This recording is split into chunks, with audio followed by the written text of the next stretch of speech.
The Signal Oil Program. Yes, the Signal Oil Program, the Whistler.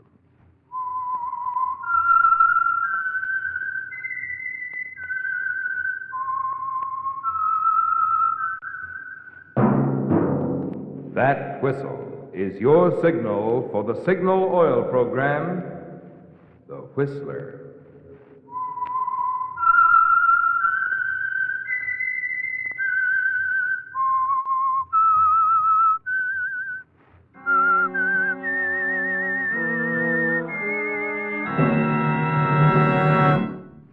I am the Whistler, and I know many things, for I walk by night.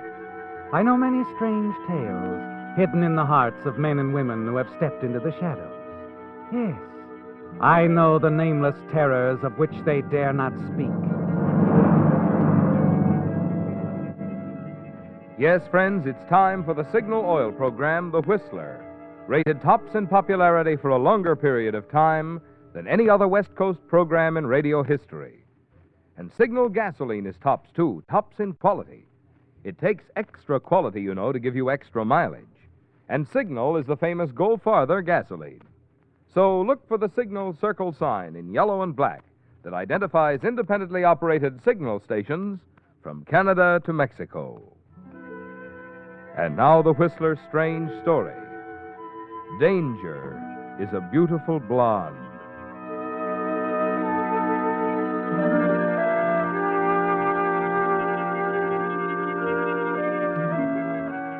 Like anyone else, Van Barclay gave little thought to the precarious nature of everyday living.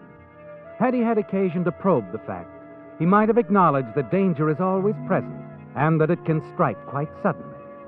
Only Van Barclay wasn't thinking about such things. Perhaps he was too restless to care. A young engineer, unmarried, can get restless. Working in a new, strange city, he can get lonesome, too. Van Barclay was one or the other, or both of these things, on a Saturday night that he came out of a movie and went for a stroll along the Santa Monica Palisades in preference to going back to his hotel room. On a corner, he stopped to light a cigarette. That's when he first noticed her. The car was big, a Nash convertible. It cruised by him, came back around the block, moving slow. The third time around, he was standing on the curb, staring openly at the girl behind the wheel. She was very nice. Young, blonde, considerably more than attractive. And she was looking at him just as obviously. Hello. Hello. You've opened a door before, no doubt. In other words, isn't it a beautiful night for a drive? Well, isn't it?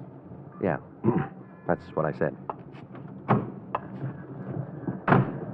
You weren't going somewhere important. No, not at the moment. In fact, I was faced with a rather gloomy prospect of an evening at a hotel alone. And it is a beautiful night for a drive. I suppose it was on the golf course at Biarritz. What? Where we met. That's as good a place as any. Yes, only I've never been there. But I have a good imagination. And then, I remember so well those evenings at Monte Carlo when you'd say to me, Van, you must sit beside me at the casino tonight. You bring me luck. You called me Van in those days, remember? Never Mr. Barclay. And I used to call you, what was it I used to call you? It might have been darling, mightn't it? Yes, might have been at that. Or maybe the mystery woman, huh? Beautiful, fascinating, and unpredictable. Especially unpredictable. Oh, that's not very flattering, Mr. Barclay. You might have said especially beautiful. Yeah, I might have, and meant it. Okay, you win. You're not only beautiful and fascinating and unpredictable, but you're too fast a worker for me. How come? How come what? All this. You're not happy about taking a drive with me, Mr. Barclay? I'm delirious. But why me? What have I got? Well, you're not unattractive, you know. Yeah, but baby, you never saw me before. How do you know what I'm like? Perhaps I like to take chances. Didn't your mother ever warn you about picking up strange men on the street? My mother was rather unusual, Mr. Barclay. She taught me that when I wanted something, there was only one thing to do. Get out and find it. Uh-huh. Okay, who's kicking? You'll pardon me if I pinch myself. This is something I wouldn't have believed. Sort of like an angel from heaven dropping in your lap. Oh, I'm no angel, Mr. Barkley.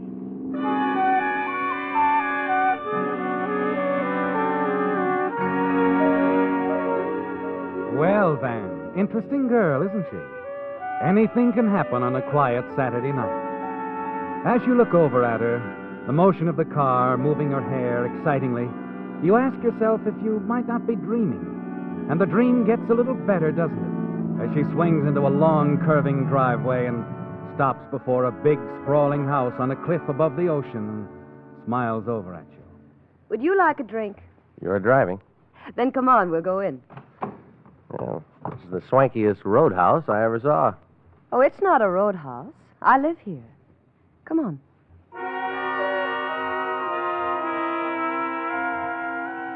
Inside, it's even more unbelievable, isn't it? The big hall, lush carpets, and on the walls, a treasure in fine art. Not a bad little place to hang your hat. Hang it, then. We like it here. Probably have 2 or 3 scattered around the country. Oh, no. Just a cabin at Lake Anderson. Mm-hmm. Well, I gather you're not worrying much about any wolves howling at your door. Not that kind, anyway. The guy that owns this place must be a movie producer. Your father? My father. And he's not a movie producer, just an art collector. Perhaps you'd like to take a look around. We have some very nice paintings scattered all over the house. You think we can find our way without a guide? There's no one else here, if that's what you mean. We only have one servant now. This is her night off. Cozy, isn't it?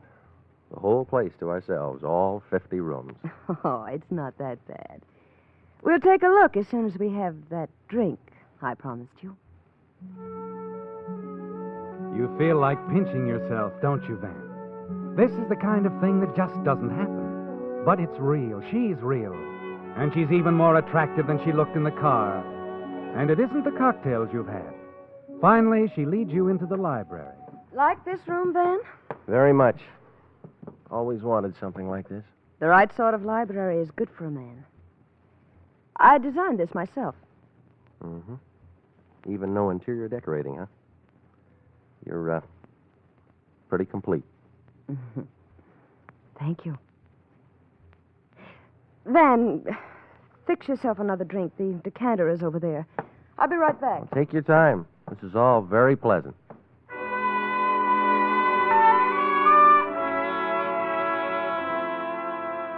Yes, Van. Time means nothing to you right now. You fix another drink, sink into a big leather chair, and relax. When you open your eyes a few minutes later, she's back, smiling down at you. Hello. Hello again. Oh, I see your glass is empty. Well, that's easily remedied. I'll pour you another one. Well, this is nice work, if you can get it. Here you are. Thank you. Nice perfume you're wearing. Like it? I like everything about you. Good. Then you won't mind doing something for me, will you? Anything, short of murder. Walk over here. To the closet? Yes. Yeah. Now, open the door. There's something I want you to see. Okay, I'll play games with you. Hey, I thought you said we were alone. We are, Mr. Barkley. Because, you see, the gentleman in the closet is quite dead.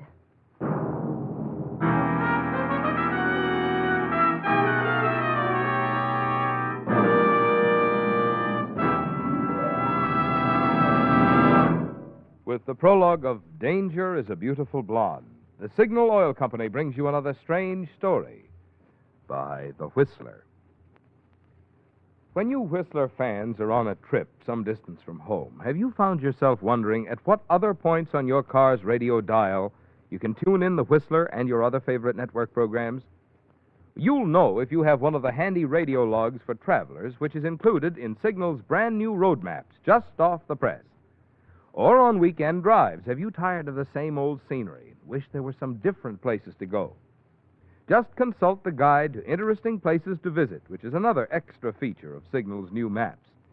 Their large size makes these colorful new Signal maps easier to read, but because of their improved type accordion fold, they're also easier to handle. Obviously, Signal went all out to make these free maps the very finest obtainable. And I might add, this insistence on top quality is typical of all the products and services you'll find at those friendly independent dealers throughout the Pacific Coast states who feature Signal, the famous Go Farther gasoline.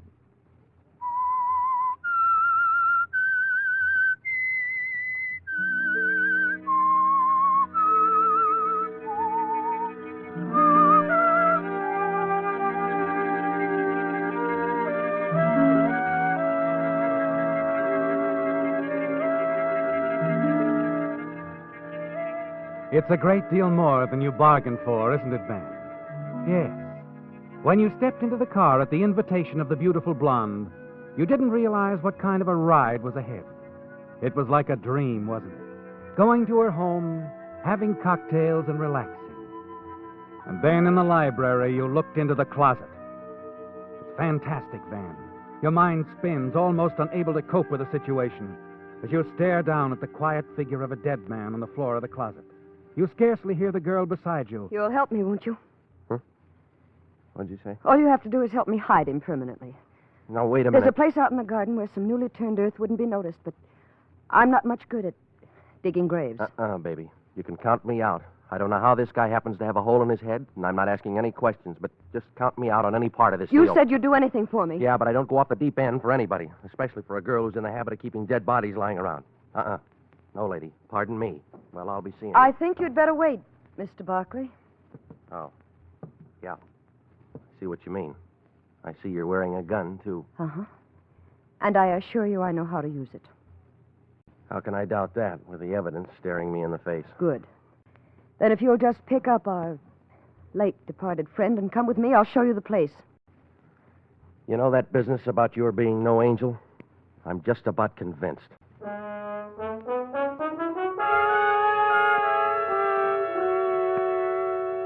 Well, Van, you're in deep, and there's nothing you can do about it, not with a gun in your back. You carry the body downstairs as she demands and go out into the garden. There's a shovel. Start digging. Like I said, dig it big. Sounds like a beach near here. The back of the yard drops off to the beach. But never mind, you've got other things to do. Dig deep and wide. Yeah. Okay. You dig, Van. But with each shovelful, you tell yourself over and over that you're next. Dig deep, she said. Big. And you know it so there'll be a grave for two unless you do something fast. Fast and sudden. Sorry, baby.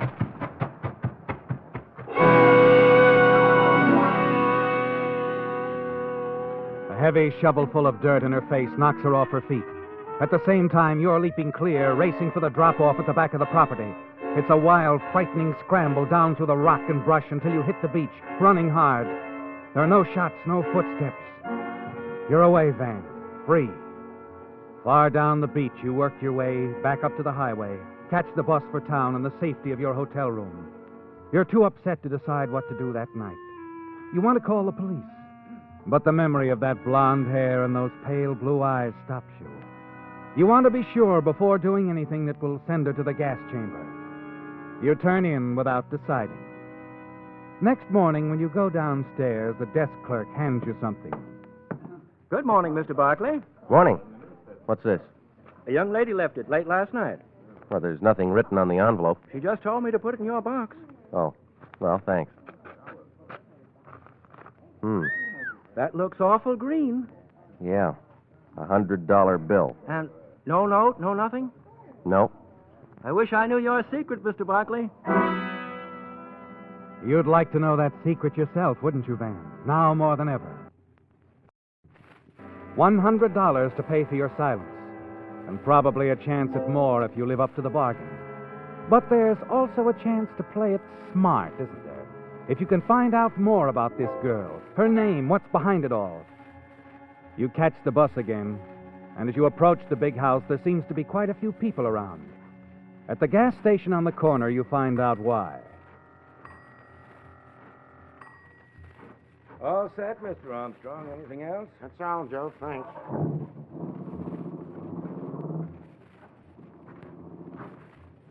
Hi there.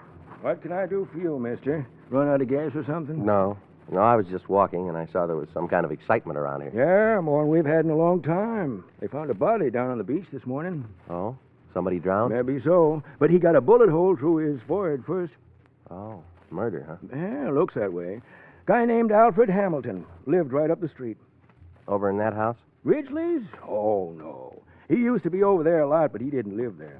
Well, I noticed that there was a police car out in front. Ah, that's part of the excitement. Not only is this friend of the Ridgely's bumped off, but Doris is missing. Doris? Yeah, Doris Ridgely. Mr. Ridgely's daughter. Well, that's, Ridgely, the art collector? Sure, you know. He's about the richest person in the neighborhood. Nice man, too. Mm-hmm. And Doris, his daughter. I remember. I've seen her. She's a blonde, isn't she? Good looking? That isn't the word for that girl. She's a peach, and she's beautiful. Yes, but rather hard and spoiled. Doris? No. Why, there isn't a nicer girl in town. And I ought to know. I've been taking care of her car ever since she started to drive. I sure hate to see her mixed up in anything like this. And missing, too. Why, she might be in the ocean herself, only her car's gone, too. Oh. They think she murdered this guy, Hamilton? I don't know. But if you ask me, she couldn't have. She's too regular. And if she did, she had a good reason. Hamilton was no good. I never could understand why Doris and old man Ridgely put up with him. There's just the two of them live there, huh? Yeah, Mrs. Ridgely died a while back. Gosh, I hope they find the girl okay. He'd just about kill the old man if anything happened to her. Yeah. When was this guy murdered? Last night. And I can tell you exactly when. 10 minutes to 8 on the nose. Oh? How can you be sure? Because I heard the shot. I didn't think anything of it at the time, but I did notice what time it was, because I was just getting ready to close up. Did you tell the police that? Sure. Where did the shot come from? How should I know? It was just a noise. Maybe from the house over there, maybe from the beach where they found him. Well, thanks. Thanks a lot. Yeah. Hey, say, who are you anyway? Nobody important. So long. As you walk away, you feel sure about one thing. That Doris didn't murder Hamilton at all. She was covering for somebody else, wasn't she, Van? And you've got to find her and bring her back. But where is she? Suddenly it hits you. The cabin she mentioned. Yes, at Anderson Lake. You decide quickly, Van. Next stop, Anderson Lake.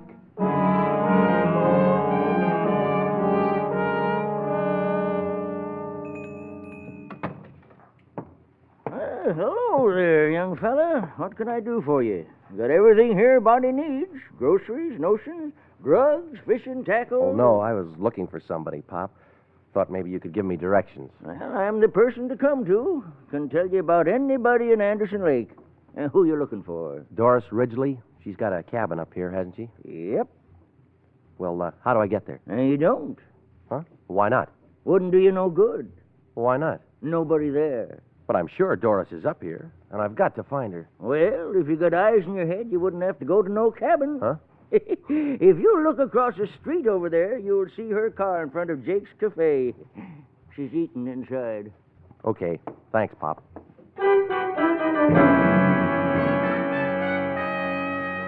Yes, she's in Jake's Cafe.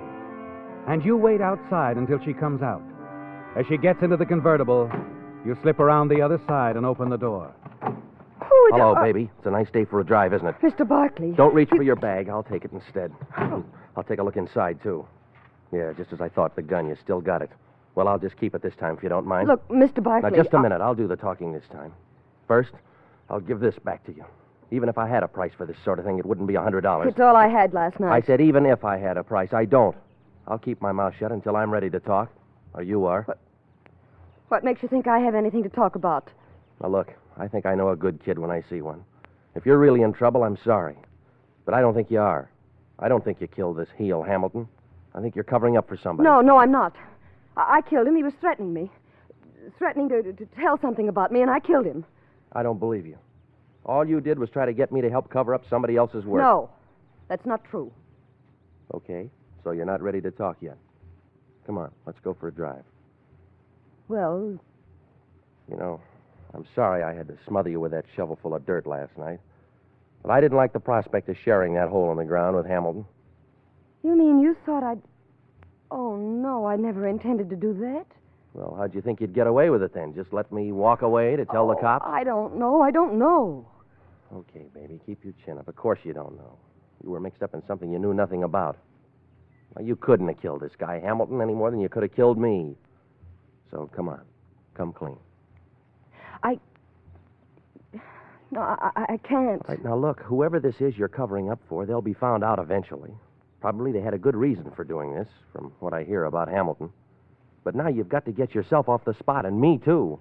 We're accessories to the murder. Yes, I know. Look, why are you doing this? Why did you come here? I'll show you why. Does that answer your question? No talking now.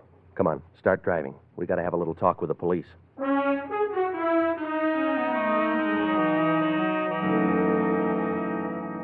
Well, Van, you found her, and she's grateful. You can see that.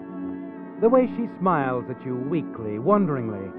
And perhaps later, when it's all over, you can pick up the dream where it left off. You think about it as you drive back to the city with her. Then, as she swings the big convertible into San Vicente Boulevard, she suddenly slams on the brakes and pulls up beside a police squad car. Hey, what's the idea, baby? We don't want a squad car. We want to go to police headquarters. Officer! Arrest this man. He's wanted for murder. And be careful. He's got a gun. You can't believe it's happening, can you, Van? But it is. And later at police headquarters, your dream is turned into a nightmare as Doris pours out a wild story to the chief of the Homicide Bureau. Yes, they were both at my house last night. They left together. Then I heard a shot. When I went out looking, I found Mr. Barkley standing over Hamilton's body down on the beach. He'd taken his wallet. What? You'll find it in his pocket right now. The officer here already has the murder gun. Are you kidding? Why, I haven't any wallet. I don't have a... Easy now. Well, seems you do have a wallet, Mr. You Barkley. see, Sergeant? Yeah, but she put it there. She slipped it in my pocket while we were driving. This is Hamilton's wallet, and this is the same caliber gun that killed him, Barkley. But I tell you, I didn't kill him. It's all a lie. Oh, hello, Mr. Ridgely. Thanks for coming right over. The lad's right, Sergeant. He didn't kill him. Dad. It's no use, Doris. I appreciate what you're trying to do, but you can't protect me. Dad, please don't say anything. I said it's no use, dear. You can release them, Sergeant. This young man and my daughter. I killed Hamilton. He was no good. I shot and killed him.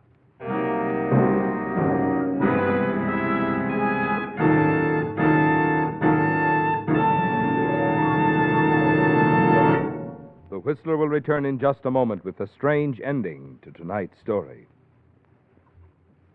Some drivers prefer to learn things the hard way, such as the condition of their fan belt or radiator hose. They never give these items a thought until one day, and it usually happens when they're miles from nowhere, zowie! A steaming radiator tells them their fan belt has broken or their radiator hose has sprung a leak. Well, really, a much more convenient solution to this situation is to have your signal dealer inspect your fan belt and radiator hose periodically. And right now, before the summer driving season, is a mighty good time. The inspection is free. And if your signal dealer finds that your fan belt or radiator hose are the worse for wear, he has fine quality new ones that he can install while you wait.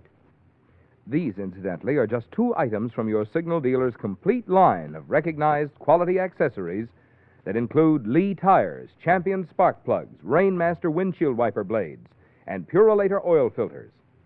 Like Signal gasoline, you'll find that all Signal products and services are designed to help your car run better and go farther.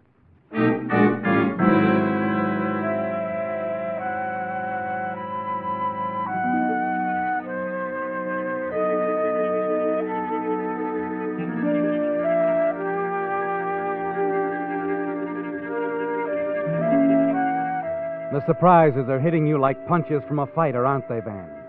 The attempted frame against you by Doris.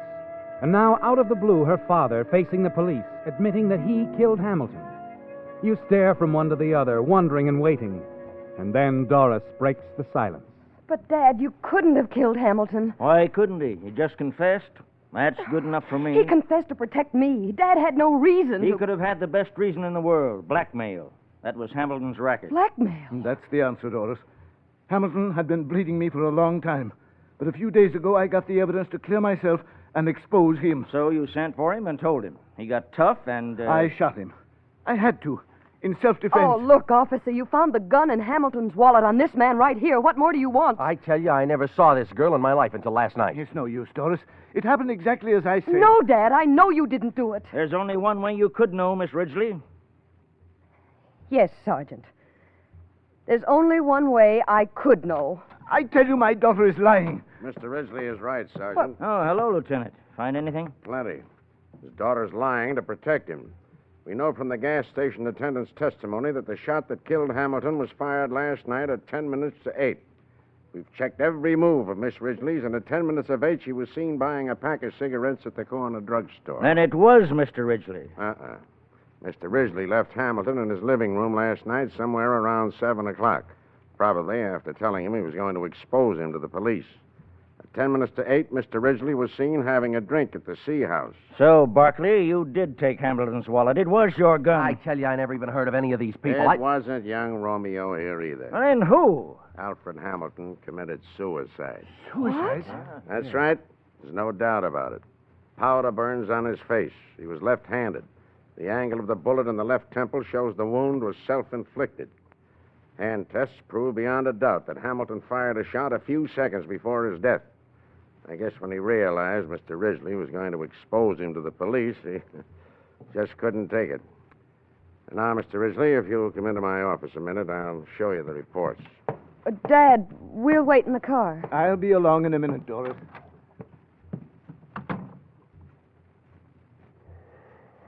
Well, baby, you gave me a nice ride. A very nice ride. Oh, honestly, Van, I'm terribly sorry, but I was worried crazy about Dad.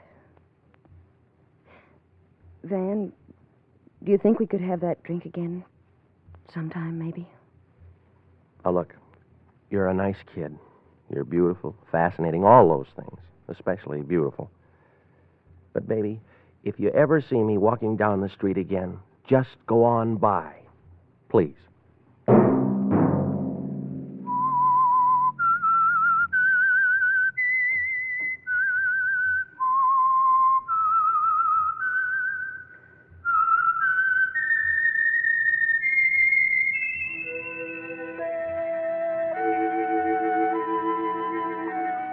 Let that whistle be your signal for the Signal Oil program, The Whistler, each Sunday night at this same time.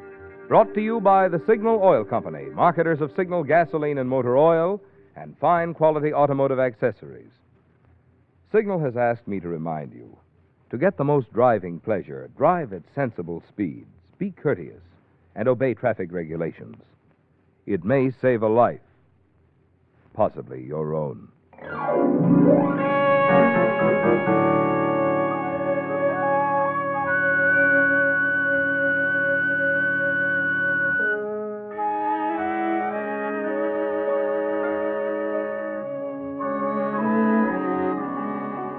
Featured in tonight's story were Jack Webb and Joan Banks.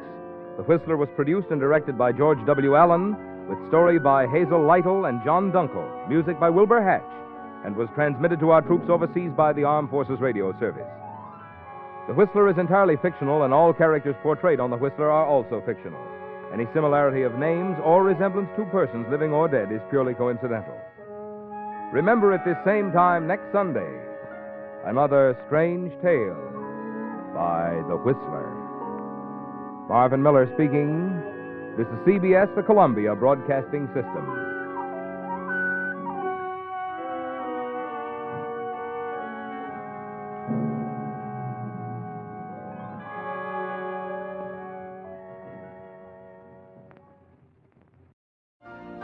You've been listening to the OTR Gold Network. Find more classic radio at otrgold.com.